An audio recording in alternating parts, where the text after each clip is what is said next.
아멘.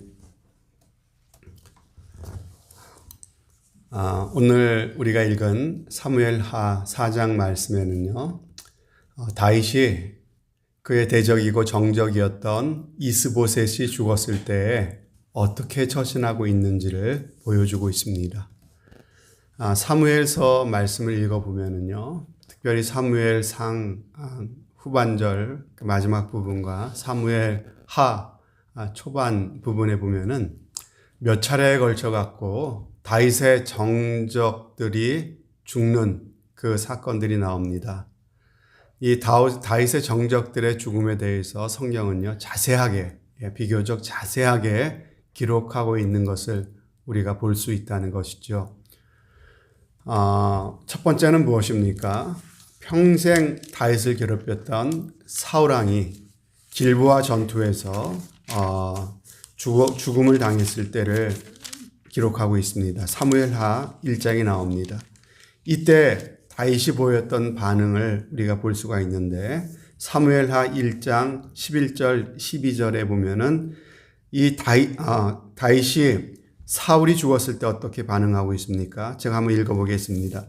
이에 다윗이 자기 옷을 잡아 찢음에 함께 있는 모든 사람도 그리하고 사울과 그 아들 요나단과 여호와의 백성과 이스라엘 족속이 칼의 죽음을 인하여 저녁 때까지 슬퍼하여 울며 금식하니라.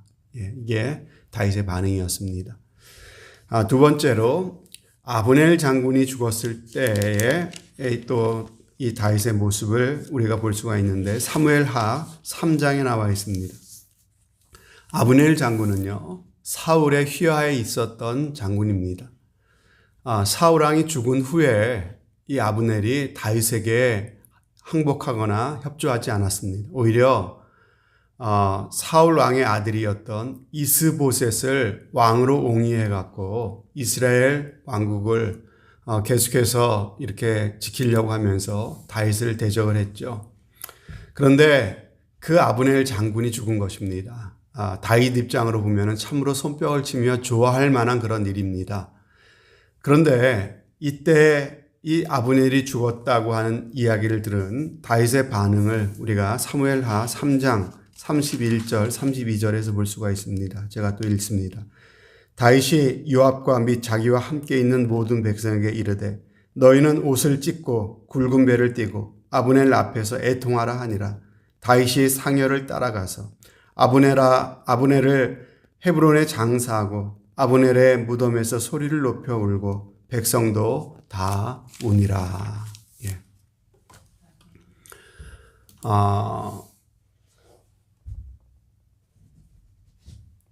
오늘 우리가 읽은 본문으로 우리가 또 넘어오게 되면은요, 오늘 본문도 다윗의 대적 정적이었던 또 하나의 사람이 죽는 그 사건을 우리가 볼 수가 있습니다. 누굽니까? 바로 사울의 아들이었던 이스보셋입니다. 이스보셋 왕이 죽은 것이죠.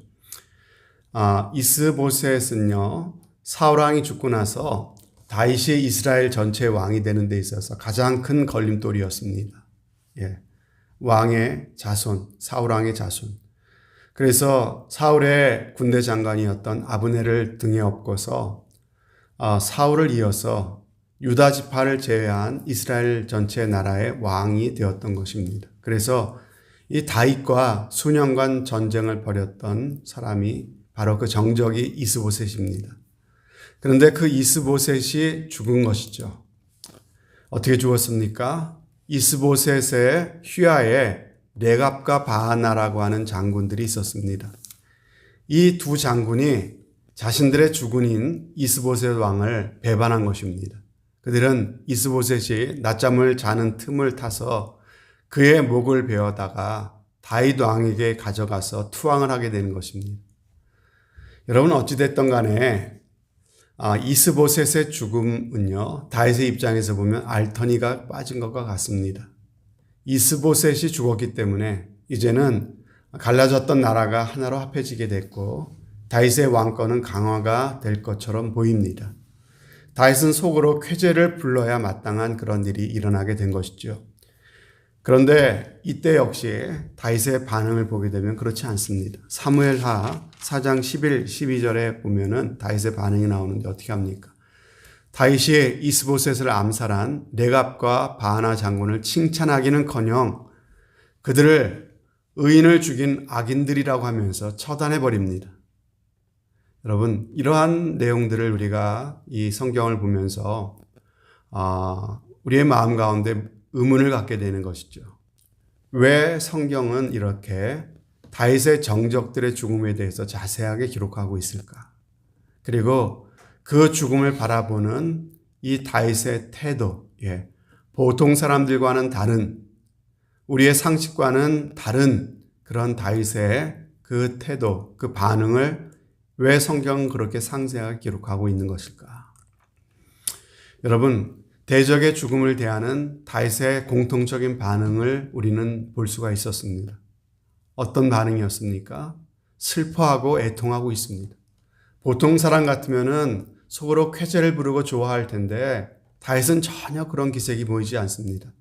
진심으로, 가식이 아닌 정말 그 마음으로부터 진심으로 슬퍼하고 애통해하고 있더라고 하는 것이죠. 이런 다윗의 모습을 통해서 우리가 읽을 수 있는 다윗의 신앙, 다윗의 인격이 있습니다. 그것은 바로 다윗은 용서의 사람이었고 다윗은 관용의 사람이었다라고 하는 것입니다. 여러분, 다윗은요, 이처럼 용서와 관용의 사람이었다라고 하는 것을 성경이 보여주면서 우리에게 또한 무엇인가를 교훈하고 있다는 사실이죠. 여러분, 이러한 다윗의 관용과 용서의 그러한 모습, 이러한 정신은 사람들로 하여금 지지를 받게 합니다. 그리고 하나님으로부터 축복을 받는 사람이 되는 그런 비결이 되고 있다라고 하는 것을 오늘 우리 가운데 보여주고 있는 것입니다. 이러한 말씀, 이 메시지를 통해서 이 아침에 우리가 다시 한번 다짐해 봐야 되는 것이 있을 줄로 압니다. 여러분, 오늘 말씀의 제목처럼 내 원수, 내 대적, 내 정적, 내가 좋아하지 않는 사람을 대하는 나의 태도, 이것이 바로 나의 인격이다. 나의 신앙이다. 그들이 죽었을 때의 나의 모습이야말로 진정한 나를 보여주는 것이다 라고 하는 것을 기억하시기를 바랍니다. 여러분, 하나님께서는 우리가 이 땅을 살아나가는 동안에 나로 하여금 가시 같은 이웃을 붙여주셨습니다. 그들을 만나게 하셨습니다. 그 사람만 없었다면 내 삶이 좀 더 행복했을 텐데, 좀 더 내 삶이 편안했을 텐데, 이런 생각을 하게끔 만드는, 나를 힘들게 하고 어렵게 만드는 그러한 사람들이 내 주변에 있다라고 하는 것이죠. 하나님이 허락하신 사람, 하나님께서 왜 나를 괴롭게 할 줄을 알면서도 그런 가시 같은 이웃을 허락해 주셨겠습니까? 여기에는 우리를 향하신 하나님의 더 좋으신, 더 높으신 뜻과 계획이 있다라고 하는 것입니다. 하나님께서는 우리를 연단하시고 또 우리를 시험하십니다. 우리를 테스트하십니다. 그래서 우리로 하여금 더 참으로 좋은 인격, 더 높은 신앙의 사람, 그러한 사람으로 하나님께서는 우리를 참으로 자라가게 하시고, 그리고 하나님께서는 그러한 사람을 통해서 우리를 끊임없이 테스트하고 계십니다. 다윗은 이 시험을 너무나도 훌륭하게 통과한 것입니다. 그 결과가 무엇입니까? 하나님께 은혜를 입고 또 사람들에게 존경을 받게 되었다라고 하는 것입니다. 여러분, 바로 하나님께서는 우리에게 이 축복을 주시고자 우리에게 참으로 우리를 힘들게 하는 우리의 가시 같은 이웃, 내 대적과 정적을 우리의 삶 가운데 허락해 주신다는 사실을 기억하시기를 바랍니다. 그러므로 우리 믿는 자들은요, 용서하는 자가 되어야 합니다. 예수님께서 십자가에 달리셔서 7마디의 말씀을 남기셨습니다. 맨 처음 하셨던 그 말씀이 무엇입니까? 아버지여, 저들의 죄를 사하여 주옵소서. 자기들이 하는 일을 알지 못함이니이다. 예수님은 자신을 조롱하고 침을 뱉고 채찍으로 때리고 십자가에 못 박는 그 원수들을 향하여 저들의 죄를 용서해 달라고 하는 그러한 기도를 하나님께 올렸습니다.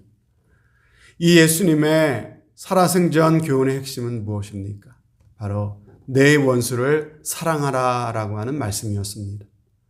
그러므로 용서라고 하는 것은요, 예수님의 명령이고 그리스도인의 의무인 것입니다. 그렇다면 왜 우리는 남을 용서해 줘야 되는 것입니까? 먼저는 내가 용서받았기 때문에 용서해야 됩니다. 우리는 하나님으로부터 1만 달란트의 죄의 빚을 진 자들이었습니다. 그런데 하나님께서 말할 수 없는 은혜로 우리의 죄를 그 아들 예수 그리스도의 피로써 정결케 해 주시고 용서해 주신 것입니다. 이 용서를 받은 우리가 어찌 나에게 100데나리온 빚진 자를 용서하지 못할 수가 있겠느냐라고 성경은 말씀하고 있는 것입니다. 내가 용서받았으므로 용서해야 되는 것이고, 두 번째로 로마서 12장 말씀에 보면요, 우리 믿는 사람들이 원수 갚는 길은 무엇입니까? 선으로 악을 갚는 것이다. 악을 악으로 갚는 것이 아니라 선으로 갚는 것이라고 말씀하십니다. 원수 대적들이 줄이거든 먹이고, 목말라 하거든 나시우고, 고독해 하거든 찾아가 위로하고, 어려움을 당하면 같이 그 고통을 나누라고 말씀하십니다. 이렇게 선으로 악을 갚으면 어떻게 하는 겁니까? 그 원수 대적의 머리 위에 숯불을 쌓아놓는 것이 된다라고 말씀하시죠. 이 말이 무슨 말이냐면요, 자신의 한 행동에 대해서 심한 부끄러움을 느끼게 될 것이다라고 하는 말씀인 것입니다. 여러분, 우리가 악을 악으로 갚는 자가 아니라 선으로 악을 갚는 자이기 때문에 우리는 사람들을 용서하는 사람이 되어야 된다는 것이죠. 그리고 또 우리가 용서해야 되는 이유는요, 원수 갚는 것이 하나님께 속한 일이기 때문에 그렇습니다. 내가 원수 갚을 권한이 있는 것이 아니라 하나님이 그 원수를 갚아주시기 때문이죠. 로마서 12장 19절에 내 사랑하는 자들아, 너희가 친히 원수를 갚지 말고 하나님의 진노하심에 맡기라. 기록하였을 때 원수 갚는 것이 내게 있으니 내가 갚으리라고 주께서 말씀하시니라. 사랑하는 여러분, 원수를 갚는 것은 전적인 하나님의 소관입니다. 하나님께서 심판하시고 원수를 반드시 갚아주신다는 사실을요, 우리는 믿고 맡겨야 하는 것입니다. 바로 하나님을 믿는다는 것, 하나님을 신뢰한다는 것이 바로 그러한 모습인 것이죠. 하나님을 믿고 신뢰하기에 우리는 맡길 수가 있습니다. 그리고 원수 갚는 것조차도 내가 하는 것이 아니라 하나님이 하실 것을 믿고 맡길 때 하나님께서 반드시 그렇게 역사해 주실 줄로 믿습니다. 이렇게 원수라도 원수로 생각하지 않고 하나님께 다 맡기고 용납했더니 하나님께서 다윗의 인생에 그 대적들을 향해서 정말로 하나님께서 친히 다 갚아주시지 않으셨습니까?